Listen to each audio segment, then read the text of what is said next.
आप कल्पना करिए कि आप अपने मंदिर के पास वर्षों से चली आ रही एक परंपरा के तहत दीप जलाना चाहते हैं, लेकिन आपको कुछ मुस्लिमों के द्वारा वह दीप जलाने से इसलिए रोक दिया जाता है क्योंकि आप जहां पर दीप जलाएंगे उससे 500 मीटर की दूरी पर स्थित एक मस्जिद है और आपके दीप जलाने से 500 मीटर दूर खड़ी उस मस्जिद के मुस्लिमों की भावनाएं आहत हो जाएंगी। चूंकि आप हिंदू हैं और आप स्ट्रीट वीटो में विश्वास नहीं रखते हैं, इसलिए आप इस मामले को लेकर कोर्ट में जाते हैं। वहां भी लंबी सुनवाई के बाद आप जीत तो जाते हैं और कोर्ट आपको यह अनुमति दे देता है कि जाइए, अब जाकर आप उस मंदिर के पास दीप जला सकते हैं और अपने आराध्य की पूजा अर्चना कर सकते हैं। अब आप खुश होते हैं कि चलो अब तो कोर्ट का ऑर्डर भी आ गया, अब तो मंदिर के पास दीप जलाने से कोई रोक भी नहीं सकता। लेकिन जब आप दीप जलाने जाते हैं तो मुस्लिमों की एक भीड़ फिर से आकर आपको दीप जलाने से रोकती है और कोर्ट के ऑर्डर के बावजूद पुलिस प्रशासन और वहां की सरकार आपके साथ नहीं बल्कि मुस्लिमों की उस भीड़ के साथ खड़ी होती है। अब तक मैं आपको जो चीजें हाइपोथेटिकल रूप में बता रहा हूं, ठीक वही इस समय तमिलनाडु के हिंदुओं के साथ हो रहा है। तमिलनाडु में पिछले कुछ दिनों से थिरुपुरनकुंद्रम पहाड़ी पर मनाया जाने वाला कीर्ति गई दीपम त्योहार फिर से चर्चा में है। इसके अनेक वीडियोस वायरल हो रहे हैं। यहां अपने धार्मिक अनुष्ठान करने पहुंचे हिंदुओं को डीएमके और वामपंथी ट्रोल्स द्वारा गुंडा बदमाश बताया जा रहा है। लेकिन मैं आपको हिंदुओं की पीड़ा और डीएमके सरकार के उन पर अत्याचार के बारे में बताऊं, इससे पहले मैं आपको पूरा मामला समझाता हूं। दक्षिण भारत, विशेषकर तमिलनाडु, केरल और आंध्र प्रदेश में कार्तिक महीने की पूर्णिमा को कीर्ति गई दीपम त्योहार मनाया जाता है। इस दिन हर घर में और हर मंदिर में मिट्टी के दिए जलाए जाते हैं। ये जो पूरा त्योहार है यह भगवान शिव और उनके पुत्र कार्तिकेय यानी भगवान मुरुगन को समर्पित है। जैसा कि मैंने अभी बताया कि इस त्योहार में घरों के अलावा मंदिरों में भी दीप जलाया जाता है। तो तमिलनाडु के मदुरई जिले में एक पहाड़ी है, थिरुपुरनकुंद्रम पहाड़ी। यह पहाड़ी दिखने में ही शिवलिंग की आकृति की है, इसलिए उस पूरी पहाड़ी को सनातनियों में बड़ा ही पवित्र माना जाता है। कुछ लोग इस पहाड़ी को स्कंदमलाई कहते हैं तो वहीं कुछ लोग इसे थिरुपुरनकुंद्रम हिल कहते हैं। और इसी पहाड़ी पर भगवान मुरुगन का एक मंदिर स्थित है। ऐसा माना जाता है कि मंदिर जहां पर स्थित है उसी स्थान पर भगवान मुरुगन और इंद्र की पुत्री देवसेना का विवाह हुआ था। लेकिन जैसे रामलला के जन्म स्थान के पास अचानक से नुकीले पत्थर उगाए थे, वैसे ही यहाँ भी बीच पहाड़ी पर दाहिनी ओर एक दरगाह है और मुस्लिम इस दरगाह को सिकंदर दरगाह के नाम से पुकारते हैं। मुस्लिमों के द्वारा यह दावा किया जाता है कि यह जो दरगाह है जो पहाड़ी के बीच में स्थित है, यह 12वीं शताब्दी के एक सुल्तान सैयद सिकंदर बदुशा का है। दरअसल सैयद सिकंदर बदुशा सऊदी अरब के एक शहर जेद्दा का गवर्नर हुआ करता था, जो भारत में खासकर तमिलनाडु के क्षेत्र में इस्लाम फैलाने के उद्देश्य से आक्रांता सैयद इब्राहिम शाहिद के साथ आया था। बाद में वो मद्रास पर राज करने लगा और पूरे मद्रास रीजन में इस्लाम फैलाने के उद्देश्य से उसने अनेक हिंदू मंदिरों को तोड़ा। हालांकि बाद में विजयनगर साम्राज्य का जब शासन स्थापित हुआ तो विजयनगर के राजाओं ने सिकंदर बदुशा का वध कर दिया। मुस्लिम ऐसा बोलते हैं कि जिस सिकंदर बदुशा को विजयनगर के राजाओं ने युद्ध में मार दिया था, उसी सिकंदर बदुशा की दरगाह स्कंदमलाई यानी थिरुपुरनकुंद्रम हिल पर स्थित है।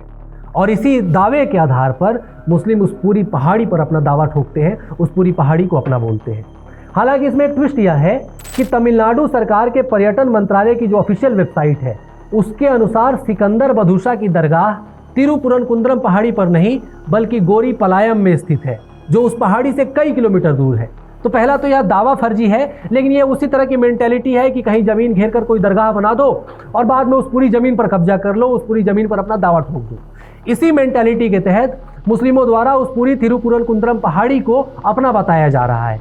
और यह विवाद भी बहुत पुराना है, अंग्रेजों के समय से यह विवाद चला आ रहा है। अंग्रेजों के समय में जब यह मामला बढ़ा तो उस समय भी यह मामला कोर्ट में गया था। अंग्रेजों के ज़माने में जो प्रिवी काउंसिल हुआ करती थी उसने भी हिंदुओं के पक्ष में फैसला सुनाते हुए ये कहा था कि दरगाह जितने एरिया में है केवल वो एरिया मुस्लिमों का है, बाकी पूरी पहाड़ी हिंदुओं की है। हालांकि प्रिवी काउंसिल का यह निर्णय लागू नहीं किया जा सका और आज़ादी के बाद भी लंबे समय तक हिंदुओं को अपने ही आराध्य के मंदिर को अपनी ही जमीन सिद्ध करवाने के लिए कोर्ट के दरवाजे पर खड़े रहना पड़ा। मुस्लिमों ने शिवलिंग जैसी दिखने वाली इस पवित्र पहाड़ी पर मांस काट कर भी खाया। हिंदुओं की भावनाओं को ठेस पहुंचाने के लिए न जाने क्या क्या किया गया। बहरहाल अक्टूबर 2025 में मद्रास हाईकोर्ट ने अंतिम रूप से इस बात को स्थापित किया कि यह पूरी पहाड़ी हिंदुओं की है। हाईकोर्ट ने यह भी कहा कि इस पहाड़ी को सिकंदर मलाई का नाम नहीं दिया जाएगा और न ही यहाँ पर कोई बकरा या मुर्गा काटा जाएगा।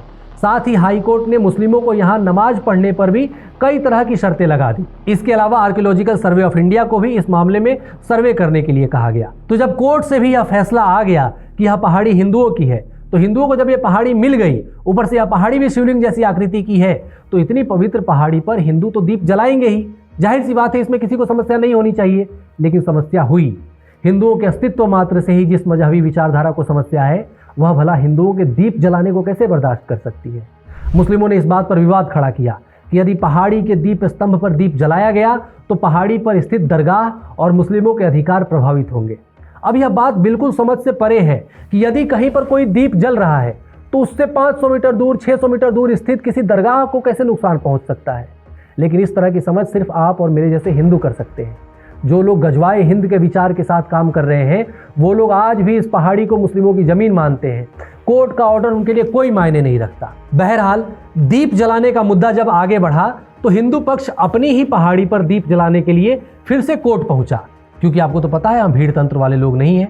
मुझे तो यह कहते हुए भी अजीब लग रहा है कि अपनी ही पहाड़ी पर दीप जलाने के लिए हिंदुओं को कोर्ट जाना पड़ रहा है। लेकिन खैर, इस देश में हिंदुओं की नियति ही यही है।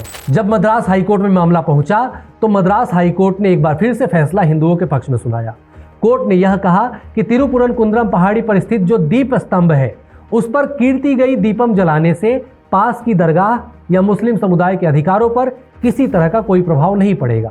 न्यायमूर्ति स्वामीनाथन ने निर्णय देने से पहले खुद तिरुपुरम कुंद्रम पहाड़ी का निरीक्षण किया और पाया कि दरगाह की ओर जाने वाला रास्ता अलग है और दीप स्तंभ की ओर जाने वाला रास्ता अलग है। इसलिए न्यायमूर्ति स्वामीनाथन ने जजमेंट में कहा कि इस सिचुएशन में दीप जलाने से किसी मुस्लिम को कोई आपत्ति नहीं होनी चाहिए। कोर्ट ने यह भी स्पष्ट रूप से कहा कि प्रशासनिक अधिकारी और पुलिस अधिकारी इस आदेश का पालन करवाएं और हिंदू वहां पर दीप जला सकते हैं। यहां तक कि तमिलनाडु पुलिस की कार्यशैली जानते हुए याचिकाकर्ता को CISF सिक्योरिटी तक देने का आदेश कोर्ट ने दिया। लेकिन इस्लामी कट्टरपंथी अब एक नए दावे के साथ आए। उन्होंने कहा कि यह जो दिया है, यह जो दीप है, यह मंदिर के एक हिस्से में वर्षों से जलाया जाता रहा है और अब हिंदू उस हिस्से के साथ साथ पहाड़ी के दूसरे हिस्से पर भी दिया जलाने की बात कर रहे हैं। पहली बात तो यह कि मुस्लिम पक्ष का यह दावा कि दीप स्तंभ पर दीप अब तक नहीं जलाया जाता रहा है, यह पूरी तरह से गलत है। दीप स्तंभ पर वर्षों से दीप जलाया जाता रहा है। और दूसरी बात यह कि जब पूरी पहाड़ी हिंदुओं की संपत्ति है तो उस पहाड़ी के किस हिस्से में दीप जलाया जाएगा, यह निर्धारित करने का अधिकार किसको होना चाहिए, हिंदुओं को या किसी और समुदाय को। लेकिन कहानी यहाँ पर खत्म नहीं होती है। जब हिंदू यहाँ पर कोर्ट के ऑर्डर के बाद दीप जलाने पहुंचे तो मुस्लिम तुष्टीकरण के कीचड़ में आकंठ डूबी हुई तमिलनाडु की DMK सरकार ने कोर्ट के इस आदेश का पालन नहीं करवाया। हाई कोर्ट द्वारा साफ साफ आदेश दिए जाने के बावजूद हिंदू अपनी ही पहाड़ी पर अपने ही त्योहार के समय दीप नहीं जला पाए, क्योंकि तमिलनाडु की DMK सरकार ने हिंदुओं को ऐसा करने से रोक दिया। तमिलनाडु का हिंदू समाज जो हजारों वर्षों से अग्नि को साक्षी मानकर अपने अस्तित्व का उत्सव मनाते आया है, जो एक दिए के रूप में उस परंपरा की लौ जलाते आया है जिसने इस्लामी आक्रांताओं की निर्दयताओं के बावजूद भी हार मानने से इनकार कर दिया था, इतना कुछ सहने के बाद भी उस परंपरा को, उस दिए की लौ को जीवित रखा गया और वह लौ इस आजाद भारत में तमिलनाडु की DMK सरकार के संरक्षण में बुझ रही है। आज की स्थिति यह है कि तमिलनाडु प्रशासन के द्वारा उस पहाड़ी के आसपास के क्षेत्रों में धारा 144 लगा दी गई है। तमिलनाडु में विधानसभा चुनाव में मुश्किल से 4 महीने बचे हैं और मुस्लिमों के वोट पाने के लिए आतुर DMK सरकार कोर्ट के ऑर्डर के बावजूद हिंदुओं की आस्था और परंपरा को बेरहमी से तोड़ रही है। प्रश्न यह है कि हिंदू समाज आखिर कब तक चुप रहेगा। आज तमिलनाडु के हिंदुओं के साथ जो हो रहा है वह किसी एक जिले या एक राज्य तक सीमित नहीं है। यह हिंदुओं के भविष्य की वही पटकथा है जो धीरे धीरे पूरे भारत में दोहराई जाएगी। आप 500 वर्षों तक भगवान राम के लिए लड़े।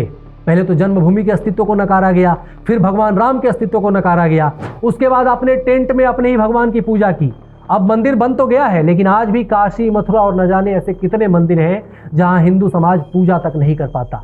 भविष्य में ऐसे ही हिंदू समाज अपने मंदिर के बाहर दीप जलाने की अनुमति भी किसी और से मांगेगा। यदि आपको प्रशासन से अनुमति मिल जाएगी तब भी आप दीप नहीं जला पाएंगे। आज दीप नहीं जलने दिया जा रहा, कल घंटी बजने पर प्रश्न उठेगा, परसों आपके तिलक लगाने पर प्रश्न उठेगा और एक दिन आपके अस्तित्व को ही सवालों के घेरे में लाकर खड़ा कर दिया जाएगा। सब कुछ एक साथ नहीं छीना जाता है, सब कुछ धीरे धीरे छीना जाता है, ठीक उसी तरह जैसे आपके पैरों तले रेत खिसकती है। अफसोस यही है कि हिंदू समाज के लिए यह रेत खिसक रही है और हम देखते रह जाने के अलावा और कुछ नहीं कर पा रहे हैं।